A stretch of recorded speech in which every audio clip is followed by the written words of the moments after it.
నమస్కారం కిరణ్ టీవీ భక్తి ప్రేక్షకులకి స్వాగతం. నేను మీ గాయత్రి. ప్రస్తుతం మనతో పాటు ఉన్నారు ఐకాన్ ఆస్ట్రాలజర్ గట్పల్లి సురేష్ బాబు గారు. వారితో మాట్లాడదాం. నమస్కారం గురుగారు. జై శ్రీమన్నారాయణ. గురుగారు, మనం 2026లో ఏ నక్షత్రం వారికి ఎలా ఉండబోతుంది అనే సిరీస్ అయితే స్టార్ట్ చేశాం. సో మనం అనురాధ నక్షత్రం వరకు సక్సెస్ఫుల్గా పూర్తి చేసుకున్నాము. ఇప్పుడు జ్యేష్ఠ నక్షత్రం వారి గురించి మాట్లాడుకుందాం. జ్యేష్ఠ నక్షత్రం వారికి ఎలా ఉండబోతుంది 2026లో? వీళ్ళు పాటించాల్సిన పరిహారాలు, అంటే వీళ్ళకి తీసుకోవాల్సిన జాగ్రత్తలు ఏంటి, ముఖ్యంగా వీళ్ళ గుణగణాలు, స్వభావాలు, ముఖ్యంగా అయితే ఏ ప్రొఫెషన్ తీసుకుంటే బెటర్ అంటారు, ఏ ప్రొఫెషన్ జోలికి వెళ్లకుండా ఉంటే లాస్ అవ్వకుండా ఉంటారు, ఒక్కసారి తెలియజేస్తారా? ఖచ్చితంగా. జ్యేష్ఠ నక్షత్రం, జ్యేష్ఠ నక్షత్రానికి 4 పాదాలు. ఈ 4 పాదాలు కూడా వృశ్చిక రాశి కింద వస్తాయి. వృశ్చిక రాశిలోనే ఉంటాయి 4 పాదాలు జ్యేష్ఠ నక్షత్రం. అయితే ఈ జ్యేష్ఠ నక్షత్రం అనగానే మనకి అందరికీ గుర్తొచ్చేది ఏంటంటే కనుక వీరి గుణగణాలు ముఖ్యంగా ఇట్టే పట్టేయచ్చు. జ్యేష్ఠ నక్షత్రం వారి యొక్క గుణగణాలు ఇట్టే పట్టేయచ్చు. ముఖ్యంగా వీరిలో ఒక చిన్న లోపం. జ్యేష్ఠ నక్షత్రం చాలా గొప్ప నక్షత్రం. దీంట్లో ముందు మతలబులు చెప్తాను. ఏంటంటే మతలబ్ అంటే మైనస్లు కాదవి, అంటే జాగ్రత్తలు తీసుకోమని చెప్తారా? జాగ్రత్తలు అంటే దానిలో నియమాలు ఎట్లా ఉంటాయి. నియమం. జ్యేష్ఠ నక్షత్రం, వృశ్చిక రాశి, ఈ రెండు చాలా డేంజరస్ కాంబినేషన్, కానీ అందులోనే ఉంటుంది. అయితే ఇక్కడ జ్యేష్ఠ నక్షత్రం మొదటిగా 4 పాదాలు దోషాలు లేదు. అంటే మొదటి పాదంలో దోషం ఉంటుంది, బట్ అంత పెద్ద దోషం అయితే ఏం కాదు. పుట్టిన బేబీ దోషం ఉంటుంది. ఇక దోషాలకైతే 30 రోజుల్లోపు పరిహారాలు చేసుకుంటే సరిపోతుంది జ్యేష్ఠ నక్షత్రంలో. అయితే ఇక్కడ ఒక చిన్న విషయం ఉంది. జ్యేష్ఠ నక్షత్రంలో పుట్టిన వారి ముఖ్యంగా వీరికి మొదటి సంతానం అయి ఉంటే, జ్యేష్ఠ నక్షత్రంలో పుట్టి మొదటి సంతానం అయి ఉంటే, అందులోనూ జ్యేష్ఠ నక్షత్రం రోజు పుట్టి ఉండి జ్యేష్ఠ మాసంలో పుట్టి ఉంటే అది త్రిజ్యేష్ఠ అంటారు. ఇక ఇందులో ఇంకోటి ఉంది. జ్యేష్ఠ మాసంలో పుట్టి జ్యేష్ఠ నక్షత్రంలో పుట్టి జ్యేష్ఠ పుత్రుడో జ్యేష్ఠ పుత్రికో ఉంటుంది, త్రిజ్యేష్ఠ. ఓకేనా? ఇది చాలా అదృష్టం. ఎక్కడో ఒకరు ఉంటారు, ఆడు దొరికారంటే మాత్రం కళ్ళు మూసుకుని తాళి కట్టేయచ్చు. అంటే అబ్బాయికి అబ్బాయి ఆడగడతాడు. అయితే ఇంకోటి ఉంది, త్రిజ్యేష్ఠ అంటారు దాన్ని. మరొకటి ఉంది, మొదటి సంతానం అయి ఉండి జ్యేష్ఠ మాసంలో పుట్టి, జ్యేష్ఠ మాసం అంటే జూన్ మాసంలో వస్తుంది. జ్యేష్ఠ మాసంలో పుట్టి మొదటి సంతానం అయి ఉండి జ్యేష్ఠ పుత్రుడిగా, జ్యేష్ఠ పుత్రిక, జ్యేష్ఠ పుత్రుడు అంటారు.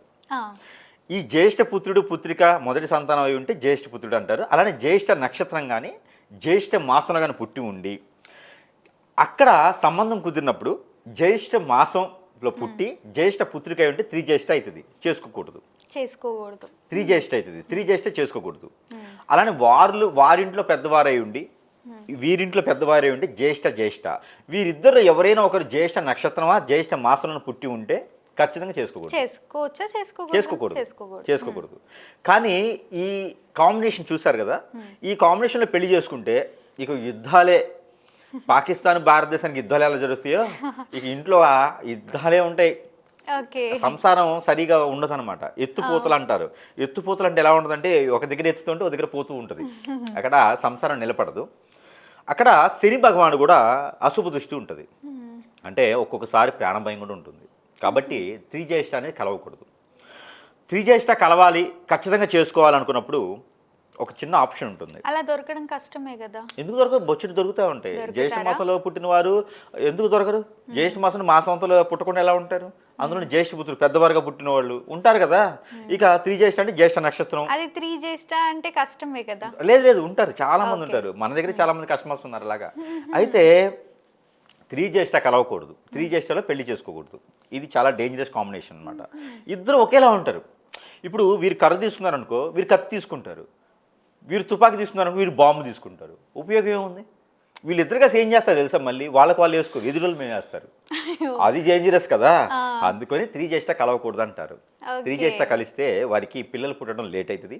త్రిజ్యేష్ఠ కలిస్తే ఆర్థిక సమస్యలు వస్తాయి. త్రిజ్యేష్ఠ కలిస్తే చాలా రకాల దోషాలు కనిపిస్తూ ఉంటాయి. అందుకని జ్యేష్ఠ మాసంలో పుట్టిన వారికి ఇప్పుడు ఈ దోషాలు పరిహారం కావాలి, ఖచ్చితంగా నేను ఆయమ్మనే చేసుకోవాలి, తప్పదనుకుంటే ఒక అరటి చెట్టు తోటలో ఉండాలి. అది కూడా మొక్కలు తీసుకొస్తాను నర్సరీకి వెళ్తా అంటే అవ్వదు. తోటలో అరటి తోట ఉంటుంది కదా, అరటి తోటలోకి వెళ్ళి అరటి చెట్టుకి పెళ్లి చేయాలి ముందు. ముందు అరటి చెట్టుని పెళ్లి చేసుకోవాలి. తొలిపోవడానికి కొన్ని దోషాలు, అరటి చెట్టుకి పెళ్లి చేసుకోవటం, అలానే రావి చెట్టు వేప చెట్టుకి పెళ్లి చేయటం, ఇలాంటివి చేస్తే ఆ జ్యేష్ఠ దోషం అనేది కొంతమేర, పూర్తిగా కాదు కొంతమేర ఉపశమనం అయితే లభ్యపడుతుంది. అన్ని పరిహారాలతో పాటు అది కూడా పరిహారం కింద. గౌరీ పూజ ఖచ్చితంగా చేయాలి అమ్మాయికైతే, అబ్బాయికైతే ఒడుగు చేయాలి. ఇవి చేస్తే కొంతమేర ఉపశమనం అయితే లభ్యపడుతుంది, పూర్తిగా అయితే కాదు. తప్పదు అనుకుంటే గుడ్డి కన్నా మెల్లమేలు కదా, పూర్తిగా కళ్ళు పోయినాయి కన్నా ఏదో స్పెడ్స్ పెట్టుకుంటే కనిపిస్తాయి కదా పరదా పోయినా, అట్లాగా చేసుకుంటే సరిపోతుంది. ఇక దోషాలు చెప్పుకున్నాం కదా, ఇక గ్రహ దోషాలు ఉంటాయి. వీరికి ఎలా ఉంటారంటే ఎప్పుడు కూడా వీరు ఎలా ఉంటారంటే కష్టాలు పాల్గొంటుంటారు. నీకు 10 కోట్లు అనుకున్నా కూడా ఎప్పుడు కష్టపడుతూనే ఉంటావు, అదేంటో తెలియదు, ఎప్పుడు కష్టానికే పడుతూనే ఉంటాం అనమాట. ఎప్పుడు బట్టలు లేవనో, సరైనటువంటి ఫుడ్ లేదనో, సరిగా వెళ్ళలేకపోతున్నానో, కష్టాలన్నీ వీళ్ళ మీదే వేసుకుంటారు. ఇక తెలియని కష్టాలన్నీ వీళ్ళకే వస్తాయి. అదొకటి మేజర్గా. ఎందుకంటే మంది కష్టాలను కూడా వీరే పోషిస్తూ ఉంటారు. అందరూ కూడా నాదే కావాలనుకుంటూ ఉంటారు. ఇంకోటి, వీళ్ళ దగ్గర ఎవరికి తెలియని ఒక లక్షణం ఉంటుంది. 10 మంది ఒక దగ్గర పనిచేస్తూ ఉంటే వీరిని పొగడాలి, వీరిని కాకుండా వేరే వాళ్ళని పొగిడారా సచ్చారే వాళ్ళు. ఇక వాళ్ళ జీవితం ఇంకా బొగ్గుపాలే, కక్ష తీర్చుకుంటారు. ఎంతసేపటికి ఒకళ్ళ మీద పై చేయి ఉండాలనే ఒక ఆలోచన ఉంటుంది వీరికి. ఆ ఆలోచన వల్లనే ఎక్కువ పై స్థాయిలో ఉంటారు వీరు. ఎందుకంటే మనిషికి ఎదగాలనే ఒక ఆలోచన కరెక్టే కదా, కానీ వీరి ఆలోచన ఎలా ఉంటుంది, నేను ఎదగాలని కాదు, వారి మీద ఎదగాలి అని ఉంటుంది. దానివల్ల కొంత ఇబ్బంది పడుతూ ఉంటారు, మానసికంగా వాళ్ళలో వాళ్ళే కుంగిపోతూ ఉంటారు.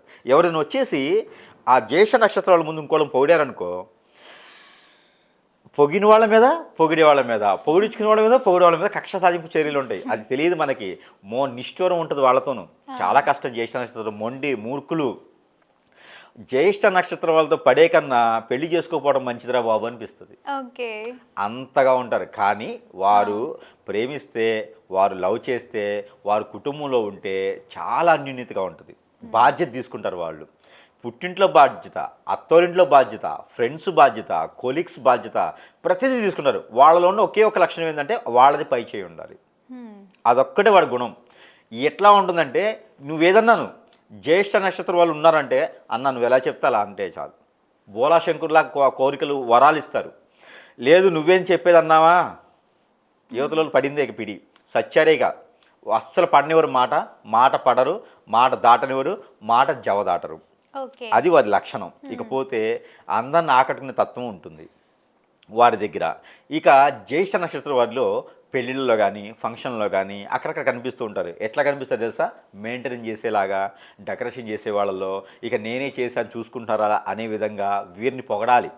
అది వారి లక్షణం. అది జ్యేష్ఠ నక్షత్రం వారి యొక్క గుణగణాల్లో గొప్ప విషయం ఏంటంటే, వారిని పొగిడితే బోలాశంకర్లా వరాలు ఇస్తారు, వారిని ముందు వేరే వాళ్ళని పొగిడారా ఖచ్చితంగా వాళ్ళకి కక్ష చూపిస్తారు. వారి కక్ష కూడా పెద్దగా ఏమి ఉండదు, చాదింపు అనమాట. అంటే చాడీలు చెప్పడం కానివ్వండి, ప్రతిసారి కాంట్రవర్సీ చేయడం కానివ్వండి, మేము ఎక్కడ కనిపిస్తామండి లేండి మీకు, మేము ఎక్కడ ఇది అవుతామనండి మీకు, మేము చేసిన పనులు మీకు ఎలా కనిపిస్తలేండి, మేము దృష్టిలో ఉండవాలండి, ఇలాంటివి మాట్లాడుతూ ఉంటారు ఎప్పటికీ. అలాంటి నక్షత్రం వాళ్ళు ఇంట్లో ఉండడం చాలా గొప్ప విషయం. అలాగా రెండో సంతానంలో పుట్టి జ్యేష్ఠ నక్షత్రం ఉందంటే కనుక వారి ఖచ్చితంగా ఒక గవర్నమెంట్ జాబ్ ఉంటుంది వారి ఇంట్లో. వారికి రాకపోయినా వారి ఇంట్లో ఒక గవర్నమెంట్ జాబ్ ఖచ్చితంగా ఉంటుంది. గవర్నమెంట్, సెంట్రల్ గవర్నమెంట్ కానీ గవర్నమెంట్ సొమ్ము తినగలిగే ఒకటి ఉంటారు. రాజకీయ రంగంలో ఉంటారు వారు. రాజకీయ రంగంలో జ్యేష్ఠ నక్షత్రం వాళ్ళు కానీ, జ్యేష్ఠ మాసంలో పుట్టిన వారు కానీ రాజకీయ రంగంలో ఉంటే ఆ కాన్స్టిట్యున్సీ మొత్తం కూడా వారి ఆధీనంలో ఉండిపోద్ది. ఏది కావాలంటే అది చేస్తారు బోలాశంకర్లాగా.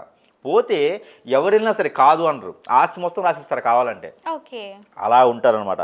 ఎక్కువగా వీరు సినీ రంగంలో బాగా ఉంటారు, సినీ రంగంలో రాణిస్తూ ఉంటారు, మీడియా రంగాల్లో బాగుంటారు, అలానే అన్ని రంగాల్లో బాగుంటారు. కాకపోతే వీరికి ఏంటంటే ఎక్కడున్నా సరే పేరు ప్రఖ్యాత హోదా వీరికే కావాలి, వేరే వారికి వస్తే ఒప్పుకోరు. అదోటి మాత్రం వారికి ఆ నక్షత్రానికి వదిలేస్తాం. కాకపోతే వీరిలో కాలసర్పదోషం, నాగదోషం పుట్టుతో నుంచి వస్తాయి వీరికి. కొంతమందిలో కుజుదోషం కూడా ఎక్కువగానే ఉంటుంది ఈ యొక్క జ్యేష్ఠ నక్షత్రం వారికి అయితే. ఇక ఇంట్లో బాధ్యతలు, కుటుంబ సంబంధించిన విషయాలు అన్నీ కూడా వీరే దగ్గరుండి మరీ చూసుకుంటూ ఉంటారు. వీరు బాధ్యత తీసుకున్నారు అంటే కనుక ఈ బాధ్యత ఎలా ఉంటుందంటే వీరి బాధ్యత తీసుకునే విధానం ఎలా ఉంటుందంటే బాధ్యతగా ఉండదు, ప్రేమ పూర్తిగా ఉంటుంది బాధ్యత. కాబట్టి అలాంటి వారు ఇంట్లో ఒకరు ఉన్నారంటే కనుక ఇంట్లో వాళ్ళు మొత్తం ప్రశాంతంగా ఉండొచ్చు. మోసం చేయరు, మోసపోరు. ఎక్కువగా మోసపోయే తత్వం ఎక్కువ ఉంటుంది కానీ మోసం చేసే తత్వం మా దగ్గర ఉండదు. చాలా చిలాకితనంగా ముక్కుసుడితనంతో వెళ్తారు ఎవరు, జ్యేష్ఠ నక్షత్రం వాళ్ళు. అలాంటి వారికి 2026 సంవత్సరం ఎందుకు కలిసి రాదంటే ఖచ్చితంగా వస్తుంది. పెళ్ళిళ్ళు కాకుండా ఉండి లవ్ మ్యారేజ్ మర్చిపోయి వీళ్ళకి లవ్ ఉండదు. ఓకే. లవ్ చేస్తున్నా లవ్ అనేది వీరికి సక్సెస్ ఉండదు. ఒకవేళ చేసుకున్నా 9 ముక్కులా ఉంటుంది. అంటే ఎప్పుడు విడిపోతారో తెలియదు. అంటే వీరి కోపానికి కావచ్చు, వీరి అతి ప్రేమకు కావచ్చు, వీరి ఆప్యాయతకి కావచ్చు, ఖచ్చితంగా బంధం అనేది కష్టంగా ఉంటది. కాబట్టి వీరికి లవ్ బంధమైనా లేకపోతే only love marriage, only love. అలానే అరేంజ్ మ్యారేజ్ అయితే జీవితకాలం ఉంటుంది. అరేంజ్ మ్యారేజ్ సమస్య లేదు. ఏదైనా కష్టం వచ్చినట్టు మీద వేసుకుంటారు. వారి స్త్రీ పురుషులు ఇరువురు కూడా జ్యేష్ఠ నక్షత్రంలో పుట్టడం, జ్యేష్ఠ మాసంలో పుట్టడం అనేది అసలు చాలా గొప్ప విషయం అని చెప్పవచ్చు. దేవుని అనుగ్రహం ఉంటేనే పుడతారు ఆ నక్షత్రంలో, ఏ పాదంలో పుట్టినా కూడా. అలాంటి జ్యేష్ఠ నక్షత్రం వారికి 2020 సంవత్సరం గ్రహాలన్నీ కూడా సానుకూలంగా ఉన్నాయి. శని భగవాన్ యొక్క అశుభ దృష్టి, గురు భగవాన్ యొక్క అశుభ దృష్టి తొలగి బుధాదిత్య గురు చండాల యోగం కూడా వీరికి లభ్యపడుతూ ఉంది ఈ 2027 సంవత్సరంలో. ఇది ఒకసారి జనవరిలో వస్తుంది, ఒకసారి జూలైలో వస్తుంది. ఏది, గురు చండాల యోగం. ఈ గురు చండాల యోగంలో విదేశానికి వెళ్ళటం కానివ్వండి, చదువులో నైపుణ్యం రావడానికి కానివ్వండి, అలానే జాబులో వెసులుబాట్లు కూడా వీరికి లభ్యపడుతున్నాయి. కాబట్టి ఆ మేర ప్రయత్నం అయితే ఖచ్చితంగా వీరు చేయాలి. అలానే జ్యేష్ఠ నక్షత్రం వాళ్ళు ఎంత లవ్ చేసినా సరే లవ్ మ్యారేజ్ అనేది సక్సెస్ కనిపించట్లేదు. కానీ ఇంకో విషయం, 23 సంవత్సరాలు దాటినటువంటి జ్యేష్ఠ నక్షత్రం వారు కానీ, జ్యేష్ఠ మాసంలో పుట్టిన వారు కానీ, స్త్రీ పురుషులు ఎవరైనా ఉన్నారంటే కనుక రాసి పెట్టుకోవచ్చు గ్రీన్ పెన్తో వాళ్ళు. ఎందుకంటే 2026 సంవత్సరంలో ఖచ్చితంగా వారికి పెళ్ళి అవుతుంది. ఎన్ని కష్టాలైనా, ఎంత నిష్ఠూరం వచ్చినా, ఎన్ని ఇబ్బందులు పడ్డా సరే వారికి ఖచ్చితంగా పెళ్ళి అవుతుంది. ఇక వారికి ఎక్కువగా నరదిష్టి ప్రభావం ఉంటుంది. వారు చూడటానికి చాలా ప్యూర్లా ఉంటారు. హైట్ లాగా ఒక స్తంభం ఉంటుంది చూసారా, ఇంటికి ఒక పిల్లర్ వేస్తాం అలా ఉంటారు వారు చూడటానికి. అలానే ఉంటూ చాలా చాకచక్యంగాను రౌండ్ ఫేస్తో, ఈ స్క్వైర్ అంటారు కదా, స్క్వైర్ ఫేస్తో ఉంటారు వారు. అందరిని ఆకట్టుకుంటూ ఉంటారు. ఎవరిని కూడా నొగ్గనివ్వరు, ఎవరిని ఎగ్గనివ్వరు. ఏదైనా పోటీ పరీక్షల్లో కానివ్వండి, ఏదైనా పోటీ వ్యవహారాల్లో కానివ్వండి, వీరిది పై చేయి ఉండాలి. వీరికి ఏ రంగంలో అయినా సరే, ఎక్కడైనా జాబ్ చేస్తుంటే కూడా పై రంగంలో దాన్ని చూస్తారు. ఏదైనా కొనాలనుకుంటే వీరు ఎలా కొంటారు చేస్తా, మీరు ఒకవేళ కారు కొనాలనుకుంటారు, మీరు ఏ కారు ఆలోచిస్తారు? మహా అయితే మన బడ్జెట్ కొద్దీ ఏదో రకమైన కారు 10 లక్షలు 15 లక్షలు ఆలోచిస్తారు. వారు అలా ఆలోచించరు, ఏకంగా ₹1 కోటి ఆలోచిస్తారు. వారి ఆలోచన విధానం చాలా గొప్పగా ఉంటుందని అర్థం అన్నమాట. కాబట్టి చాలా గొప్పమైన విషయం. కాబట్టి అవన్నీ కూడా సాధించుకునే దానికి ప్రయత్నం చేస్తారు, అడుగులు వేస్తారు. అదేవిధంగా ఆ అడుగులు వేసి ఎప్పుడైనా గుర్తుపెట్టుకోండి, మనము ₹1 కోటి దాకా అడుగు వేస్తే ఆలోచన ఉంటే ₹1,00,000 దాకా కొంటాం. ₹1,00,000 దాకా ఆలోచన పెట్టి ₹1,00,000 కొంటే మనకి పెద్ద సాటిస్ఫై ఉండదు. కాబట్టి వారి ఆలోచన ఏంటంటే చాలా పెద్దగా ఉంటుంది. అలానే రాజకీయ రంగం, సినీ రంగం, అన్ని రంగాల్లో కూడా వీరు మొదలైపోయి బాగుంటుంది. వీరు మీడియా రంగంలో బాగా సెట్ అయిపోతారు. అలానే వీరికి అన్ని రకాల బాగుంటుంది. 2020 సంవత్సరం దిష్టి దోషాలు చాలా ఎక్కువగా ఉంటాయి. వీరికి కాలసర్ప దోషం కూడా చాలా ఎక్కువగా ఉంటుంది. అలానే దిష్టి దోషాలకి, కాలసర్ప దోషాలకి పరిహారాలు చేసుకుంటే సరిపోతుంది. అలా జాతక ప్రకారంగా కాకుండా వేరే ఏదో జరుగుతుంది, ఏదో అర్థం కావట్లేదు, నాకేదో అవుతుంది, గురువుగారు బాగా చెప్పారు, కానీ అలా కాకుండా ఏదో జరిగిపోతుంది, నాకు అష్టదిబ్బందులు అయిపోయింది, ఏ పని చేసినా ముందుకెళ్ళట్లేదు, ఏ రంగంలో ముందుకెళ్ళట్లేదు, పెళ్ళి అవ్వట్లేదు, 30 ఏళ్ళు వచ్చినాయి, నాకు పెళ్ళి అవ్వట్లేదు, అర్థం కావట్లేదు ఏం చేయాలో, ఇంట్లో కుటుంబ సమస్యలు బాగోలేవు, పరిస్థితులు బాగలేవు, ఏమో అర్థం కావట్లేదు, ఎడిపోవాలో తెలియట్లేదు, అసలు ఏమవుతుందో అర్థం కావట్లేదు, భార్య విడిపోయింది, భర్త విడిపోయినారు, పిల్లలకి కలగట్లేదు, ఆర్థిక సమస్యలు ఒడుకుని రాడుతున్నా, ఆరోగ్యం బాగాలేదు, అసలు ఏం జరుగుతుంది అని అనుకుంటే ఖచ్చితంగా ఇంత మంచి వాళ్ళు ఇంకా మూర్ఖులకి అంతే కదా, ఇంత మొండి స్వభావం ఉన్న వారికి అయితే ఖచ్చితంగా శత్రువులు ఉంటారు కదా. శత్రువులు వారి మీద ఏదైనా దండెత్తి ఇంతకుముందు కొట్టేవారు, అట్లా కొట్టట్లా, అంటే మాటలు అనేవారు, అట్లా హింసించలా. ఇప్పుడు ఏమవుతుందంటే ఏదో గురువు దగ్గరికి వెళ్ళేసి హిప్నటిజం, బ్లాక్ మ్యాజిక్, వశీకరణం, చాతబడి ఇలాంటివి ఏదైనా చేపిస్తే అది జీవితకాలం మనం ఉన్నంత వరకు కూడా ఏది ముందుకెళ్లకుండా, ఏ పని చేసినా కూడా ఎక్కడేసి ఇంకొకటి అక్కడ ఉంటుంది. కాబట్టి అలాంటి ఏమైనా ఉందంటే కనుక ఖచ్చితంగా మన సమీప దూరంలో ఉన్న గురువు గారిని సంప్రదిస్తే, గురువులు కూడా దొంగ గురువులు అయిపోయినారు ఈ రోజున. రోజు 10 మంది పుడుతున్నారు. ఇది ఒక వ్యాపారం అయిపోయింది. కాబట్టి మంచి గురువుని ఎంచుకొని ఖచ్చితంగా సంపాదిస్తే కనుక వారికి ఉన్నటువంటి పరిష్కార మార్గం చూపించడానికి అయితే అవకాశాలు మెండుగా కనిపిస్తూ ఉంటాయి. ఇకపోతే ఇక చిన్న చిన్న పరిహారాలు అయితే చేసుకోవచ్చు. అలానే నిరుద్యోగులకైతే ఉద్యోగం లభ్యపడుతూ ఉంది. అలానే నిరుద్యోగులకైతే కనుక ఖచ్చితంగా జూన్, జూలై, ఆగస్ట్ ఈ మాసాల్లో అయితే ఉద్యోగం కూడా రావచ్చు. జ్యేష్ఠ నక్షత్రం వారికి ప్రయత్నం చేయాలి. ప్రయత్నం చేస్తే ఖచ్చితంగా వస్తుంది. ఆరోగ్యం వీరికి ఆరోగ్యం వచ్చి నరదిష్టి వల్లనే ఏ ఆరోగ్యమో చెడిపోతుంది. వీరికి గ్రంథుల ప్రాబ్లమ్ వస్తాయి, థైరాయిడ్ కానీ చేయండి. వీరికి అనేజీ, అన్ఫిట్, శని దోషాలు కొంచెం కనిపిస్తా ఉన్నాయి. ఉన్నాయి కాబట్టి మోకాళ్ళ నొప్పులు, మోచేతుల నొప్పులు, అలానే బ్లడ్కి సంబంధించిన రిలేటెడ్గా తిమ్మిర్లు ఎక్కడం, పక్షవాతం రావడం, ఇలాంటి సమస్యలు అయితే కొంచెం మేరకు కనిపిస్తాయి. ప్రికాషన్స్ ఇది జాగ్రత్తగానే ఉంటారు వీరు, జ్యేష్ఠ నక్షత్రం కాబట్టి ప్రికాషన్స్ తీసుకుంటే జాగ్రత్తగానే ఉంటారు. మరొకసారి ప్రికాషన్స్ తీసుకుంటే వీరికి సరిపోతూ ఉంది. ఎవరిని నమ్మరు వీరు, అంత ఈజీగా నమ్మరు, అంత ఈజీగా లోపల పెట్టుకుని బయటికి చెప్పరు. వీరు ఎలా ఉంటారంటే లోపల మాట ఒకటి ఉండిద్ది, బయట మాట ఒకటి ఉండిద్ది, అనుకున్నది కరెక్ట్గా చెప్పలేరు వీరు. వీరికి కొంచెం ఆలోచించి అడుగులు వేస్తుంటారన్నమాట. కాబట్టి వీరు చాలా బాగానే ఇబ్బంది లేకుండా ఉంటారు. వీరికి పరిహార మార్గాలు కూడా కొన్ని చేసుకుంటూ ఉంటే సరిపోతూ ఉంది. అలానే ఈ జ్యేష్ఠ నక్షత్రం వాళ్ళు 2025 సంవత్సరాలు పరిహార మార్గాల గురించి మనం ఆలోచించినట్టయితే కనుక ఖచ్చితంగా వీరు పరిహారాలు చేసుకోవాలని చెప్పొచ్చు. దాంట్లో ముఖ్యంగా కలర్స్ వచ్చేసి వీరికి coffee colour, tomato colour, green, parrot green, ఇలాంటి వీరికి చాలా అద్భుతంగా బాగుంటాయి. స్కై బ్లూ కలర్ కూడా వీరికి అద్భుతంగా ఉంటుంది జ్యేష్ఠ నక్షత్రం కాబట్టి. అలానే వీరికి నెంబర్ 7, 3, 4 ఈ 3 నెంబర్ కూడా వీరికి అద్భుతంగా ఉంటాయి. ఈ సంవత్సరం మొత్తం కూడా వీరు లక్కీ నెంబర్గా తీసుకోవచ్చు. ఇక వీరికి వారాలు వచ్చేసి మంగళవారం, శుక్రవారం వీరికి అద్భుతంగా, చాలా అద్భుతంగా ఉంటుంది మంగళవారం, శుక్రవారం. ఇక వీరు సాయిబాబా గురిలో హారతి ఇవ్వడం కానివ్వండి, సాయిబాబా గురిలో అభిషేకం చేయించడం కానివ్వండి, లేదా వినాయక స్వామి వారికి గరికా బెల్లం పెట్టడం, అభిషేకం చేయించడం, పట్టు వస్త్రాలు సమర్పించడం బుధవారం రోజున, లేదా సుబ్రహ్మణ్య స్వామికి అభిషేకం చేయించడం, పట్టు వస్త్రాలు సమర్పించడం చేసుకోవాలి దేవుని అనుగ్రహంతో. ఇక వీరు ప్రతిరోజు కూడా చేసుకోవాల్సిన పరిహారాలు ఏంటంటే కనుక మనకి మిరియాలని ఉంటాయి, బ్లాక్ పెప్పర్ సీడ్, మిరియాలు. ఈ మిరియాలు ఉదయం లేవగానే ఒక 2 మిరియాలు తినాలి. ఉదయించే సూర్యుడికి నమస్కారాలు చేసుకోవాలి. అలానే ఉదయించే సూర్యుడికి నీళ్లు ఆర్జనివ్వాలి. ఇది ప్రతినిత్యం కూడా చేసుకున్నట్టయితే జ్యేష్ఠ నక్షత్రం వాళ్ళు సూర్యుడికి ఆరాధన చేసినట్టయితే కనుక ఖచ్చితంగా వారికి కలిసి వస్తుంది. కాబట్టి ఈ 2 రిలేటెడ్ అనమాట. జ్యేష్ఠ నక్షత్రం, రవి భగవానుడు ఒకేలా ఉంటారు కాబట్టి వీరికి సరైనటువంటి పరిష్కార మార్గం లభ్యపడుతూ ఉంది. వీరు బ్లాక్ కలర్ అనేది జీవితంలో వేసుకోకూడదు, ఎక్కువగా వేసుకోకపోతే మంచిది. బ్లాక్ అనేది వీరికి నచ్చదు, పనికిరాదు. వీరికి బ్లాక్ వేసుకుంటే నరదిష్టి ప్రభావం ఎక్కువగా ఉంటుంది కాబట్టి వీరికి బ్లాక్ వేసుకోకూడదు. వీరికి కలిసి వచ్చిన దిక్కు, ఇండ్లు కొంటారు, ఇల్లు కావాలి కదా, ఇల్లు కొనేటప్పుడు కలిసి వచ్చే దిక్కు ఉంటుంది. దక్షిణం ఒకటి, తూర్పు ఒకటి వీళ్ళకి బాగా కలిసి వస్తుంది అనమాట. ఇలా జ్యేష్ఠ నక్షత్రం వరకు అయితే ఈ రకమైన పరిహారాలు చేసుకొని అదృష్టవంతులు అయ్యే వాళ్ళలో ఒకరిగా ఉండొచ్చు, స్టాచ్యూ లాగా ఎదుర్కొనేవచ్చు. అలానే ఎదగాలి అనుకునే ఆలోచన వారికి అయితే ఖచ్చితంగా 2020 సంవత్సరంలో తోడ్పడుతూ ఉంది ఈ జ్యేష్ఠ నక్షత్రం వారికి. తప్పకుండా గురువుగారు 2026లో జ్యేష్ఠ నక్షత్రం వారి జాతకం ఎలా ఉండబోతుంది, వాళ్ళు పాటించాల్సిన పరిహారాలు, వాళ్ళు తీసుకోవాల్సిన జాగ్రత్తలు ఎంతో చక్కగా తెలియజేసినందుకు ధన్యవాదాలు. చూసారు కదా, మా వీడియో తప్పకుండా మీకు నచ్చిందని అనుకుంటున్నాను. అలా అయితే లైక్ చేయండి, షేర్ చేయండి. మరిన్ని ఇలాంటి ఇంట్రెస్టింగ్ వీడియోస్ కోసం మా ఛానల్ని తప్పకుండా సబ్స్క్రైబ్ చేసుకోండి. గురువుగారిని కలవాలి, మీ నక్షత్రం గురించి తెలుసుకోవాలి అనుకుంటే కిరణ్ టీవీ ఛానల్కి వెళ్ళి చూడొచ్చు. అలానే గురువుగారిని కలవాలి అనుకుంటే వీడియోలో స్క్రోల్ అవుతున్న నెంబర్ని కాంటాక్ట్ అవ్వచ్చు. Thank you.